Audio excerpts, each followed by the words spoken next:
Hi guys, and a warm welcome to yet another tutorial video. If you're new here, you are most welcome. My name is Chinyere Chichi for short, and if you're a returning subscriber, thanks for always coming back. So quickly guys, as you can see in today's tutorial, we're going to be making this double-breasted jacket, unlike the single one. That is to say, the jacket with the double button at the front. Okay, so if this is one you're interested in, please sit right back, relax, continue watching. Do not forget to give this video a huge thumbs up. Also subscribe if you haven't, and also drop your thoughts down below in the comments section. Let's dive right into the tutorial. To get this started, I'm going to be marking out some allowances on this part of the pattern paper and then at the top part as well, that's this point. And I'm going to be marking 5 inches on both sides. So I'm going to mark 5 inches all the way to the top, and then I do the same thing to this part.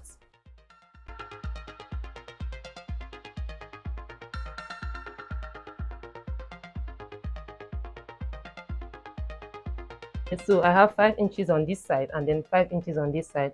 So basically on this side of the pattern paper, I'm going to be drafting out the basic bodice pattern for this jacket.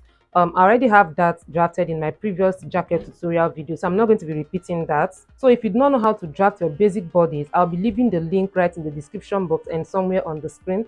So you can go watch that, then you come back to continue with this, because I do not want to repeat what I've already done in my previous tutorial video. So the next thing you're going to be seeing right after now is going to be the basic bodice pattern already drafted, after which we proceed to the main aspect of this tutorial, which is achieving the double button and then the oversized look of this jacket.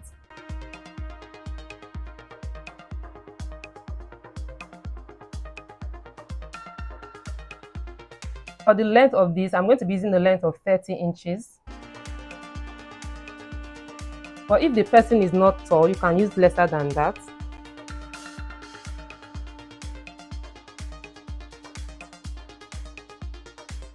All the body circumference I divide by 4 plus 2 inches, okay?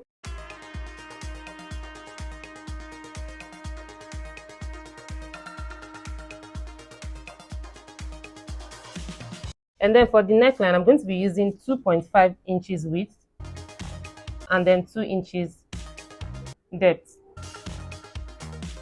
So I have it 2.5 and then 2 inches down. So coming over to this lapel area, remember I have a style of 5 inches here, but I'm going to make use of 4.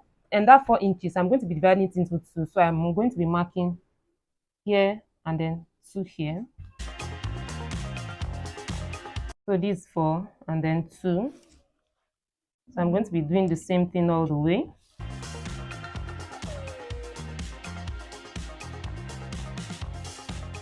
So for the neckline depth, remember we have here to be 2 inches. Then I come over to this point, I mark 3.5. I'm going to be connecting all the points. I'm not going to be making it look deep like a regular neckline, okay? And then I connect this to this. So I've succeeded in connecting the 3 points. So this point here, I'm going to be extending it upward. And this extension is going to be by 4 inches. So I place the tape rule on this mark, on this line, and then I mark out 4 inches. And on that 4 inches again, I rule out another slanted straight line. And on this line, I mark out 3.5 inches. So I have here to be 4 inches, from here to here, 3.5. So I come over to this point, I mark 1.5 inch backward. So this is 1.5. And then from here, I'm going to be marking 1 inch upward. And then I connect these points together. I'm going to be connecting this point to this point. So next, I'm going to be connecting from this point to this middle line on the half waist length. We are going to be cutting along.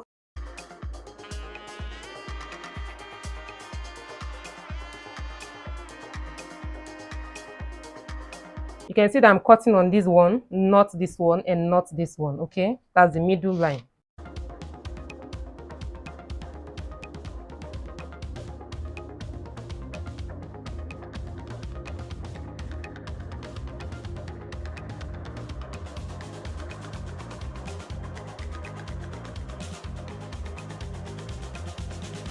So this is what we have. At that 1.5 inches that I marked from here, I'm going to be notching that. So I have that point notched. So this is what this jacket should look like. So I'm going to be using this to cut the back part of the jacket, but I'm going to be cutting that right on the fabric itself, okay? Here is the fabric I'll be using. I place it on fold. I get my front pattern and I placed it on the fabric like so. Please remember that this is the center fold line for the front, okay? This other one is what we added for the sake of the lapel.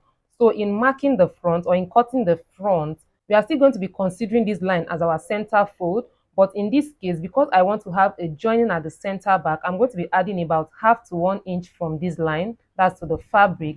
So if you look closely, you will see that, can you see this is the center fold area and I have about ½ inch extra. Can you see that? So this is what it looks, this is what I'm talking about. So the next thing I'll be doing, and that is because the back is usually longer for jackets, is for me to add an extra 2.5 inches to the length of the back. So I come over to the upper part and I mark out an extra 2.5 inches all the way to the shoulder area, and then I have it connected. For the armhole, remember that we curved inwards for the front, but for the back we are not going to be doing that. So while I extend the armhole backward, I just shape the normal armhole, okay, not considering. So can you see how the armhole went? This is the front because of the curving we did at the front. Then for the back you just go straight down. So do you see how that went? And then this is the extra 2.5 inches at the top. For the neckline for the back, remember I used 2.5 inches for the width of the front. For the back, I'm going to be using the same 2.5, okay, and then the depth of 2 inches.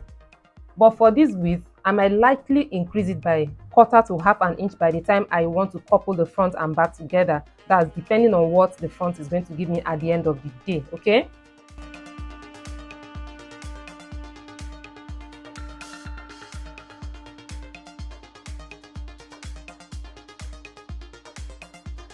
So here, I take this out. So this is what I have.